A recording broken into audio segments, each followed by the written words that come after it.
প্রিয় ছাত্রছাত্রীরা, Bangla honours ACC paper semester 4 CBCS সিস্টেমে এসিসি 2 থেকে তোমাদের যে সমস্ত প্রশ্নগুলো এবছরের পরীক্ষায় অত্যন্ত গুরুত্বপূর্ণ বলে মনে হয়েছে, আজকের এই ভিডিওর মধ্যে সেই সমস্ত প্রশ্নগুলোর ডালি নিয়ে তোমাদের সামনে চলে এসেছি।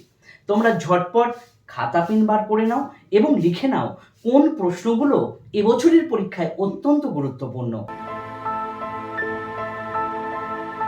প্রথমেই বলে রাখি, মডিউল 1 থেকে তোমাদের গল্প লিখন আসবে এবং প্রবন্ধ রচনা আসবে। দেখো, গল্প লিখন কমন পাওয়া সম্ভব নয় বলেই মনে হয়, তবে সামাজিক বিষয় নিয়েই গল্প আসবে, যেমন অতি লোভে তাঁতি নষ্ট, এই ধরনের যে গল্পগুলো রয়েছে সেগুলোই আসবে, বা অল্প বিদ্যা ভয়ঙ্করী, অতি চালাকের গলায় দড়ি, এই ধরনের বিষয়গুলো কিন্তু আসবে।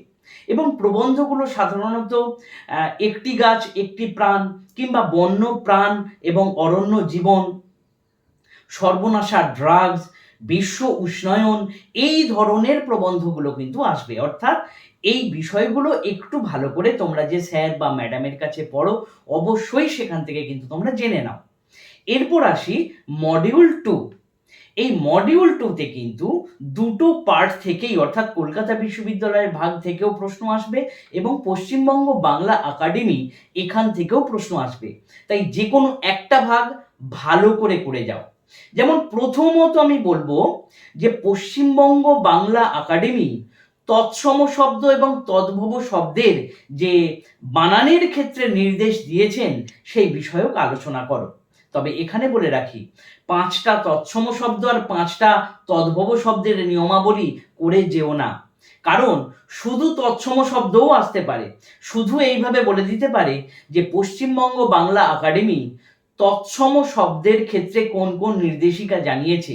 এক্ষেত্রে যদি 5টা করে দুটো পড়ে যাও তাহলে কিন্তু নম্বর ভালো হবে না। তাই এই বিষয়টা একটু গুরুত্ব দিয়ে পড়ো। এরপর যেটা পড়বে, বাংলা বানানের সমস্যাগুলি লেখো, খুব গুরুত্বপূর্ণ।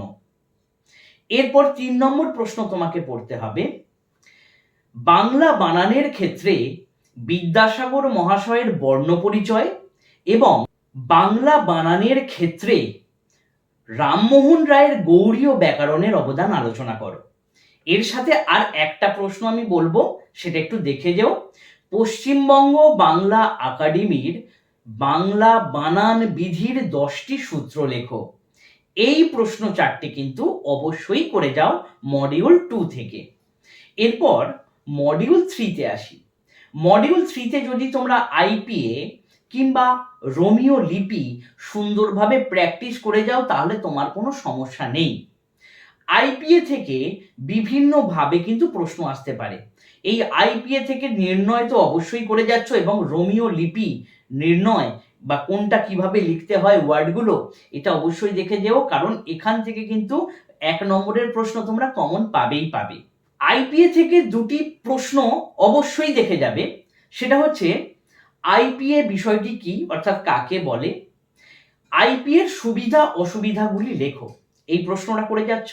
এবং দ্বিতীয় প্রশ্ন যেটা করে যাবে, আইপিএর প্রবর্তন কে করেন, এইটা এর সঙ্গে যুক্ত থাকছে কোন প্রতিষ্ঠান আইপিএর জন্য কাজ করে এবং কোন কোন ধনী বিজ্ঞানী আইপিএ কে আন্তর্জাতিক ক্ষেত্রে স্বীকৃতি দেওয়ার চেষ্টা করেছেন। এই প্রশ্নটাও কিন্তু অবশ্যই করে যাও। এটা সম্ভবত 2023 সালে এসেছে কি আমার ঠিক খেয়াল নেই, তবে 1 বছর এসেছে এই প্রশ্নটা। এই প্রশ্নটা কিন্তু খুব গুরুত্বপূর্ণ। এছাড়া আইপিএ নির্ণয় কি করে করবে সেটা তোমাদের স্যার ম্যাডামের কাছ থেকে শিখে নাও ভালো করে, কিংবা গুগলে সার্চ করবে বা ইউটিউবে দেখবে, অনেক স্যার ম্যাডামরা আইপিএ রোমিও লিপি সম্পর্কে অনেক কিছু বলে দিয়েছে। এরপর আমরা যেটা খুব গুরুত্বপূর্ণ বিষয় আসি, সেটা হচ্ছে এখান থেকে 5 নম্বরের প্রশ্ন আমরা কোনগুলো করে যাব। এই 5 নম্বরের প্রশ্নগুলো কিন্তু অত্যন্ত গুরুত্বপূর্ণ, কারণ এখানেই তোমার নাম্বারটা বেশি করে উঠবে। তাই এই প্রশ্নগুলোর মধ্যে অনেকগুলোই আমি বলেছি, সেইগুলো একটু খাতায় লিখে নাও। প্রথমত তোমাকে করতে হবে বাংলা বানানে হ্রস্বইকার এবং দীর্ঘইকারের ব্যবহার নির্দেশ পশ্চিমবঙ্গ বাংলা একাডেমি কিভাবে দিয়েছেন সেটা, হ্রস্বইকার এবং দীর্ঘইকার। এর সাথে করবে না এবং নি, না নি, কোথায় না ব্যবহার করা হয়, কোথায় নি ব্যবহার করা হয়, এইটা করছো। কয় হর্ষই কি এবং কয় দীর্ঘই কি, এই দুটোর ব্যবহার ভালো করে করবে। এবং আর করবে স এর ব্যবহার, তালব্য স, দন্ত স এবং মূর্ধন্য স্বর ব্যবহার, এই কটা একটু ভালো করে করবে। এর সাথে করবে বিদেশি শব্দে পশ্চিমবঙ্গ বাংলা একাডেমির নির্দেশ কি ছিল, এটা। সামাজিক প্রবন্ধ এবং সামাজিক গল্প কাকে বলে, এর বৈশিষ্ট্য। সামাজিক প্রবন্ধ কাকে বলে, এর বৈশিষ্ট্য। সামাজিক গল্প কাকে বলে, এর বৈশিষ্ট্য। এরপর ছোট গল্প কাকে বলে, ছোট গল্পের বৈশিষ্ট্য, এটা করছো। অনুগল্প কাকে বলে, অনুগল্পের বৈশিষ্ট্য। এর সাথে আরেকটা করো, ছোট গল্প এবং অনুগল্পের পার্থক্য, এই বিষয়টা বুঝতে পারলে।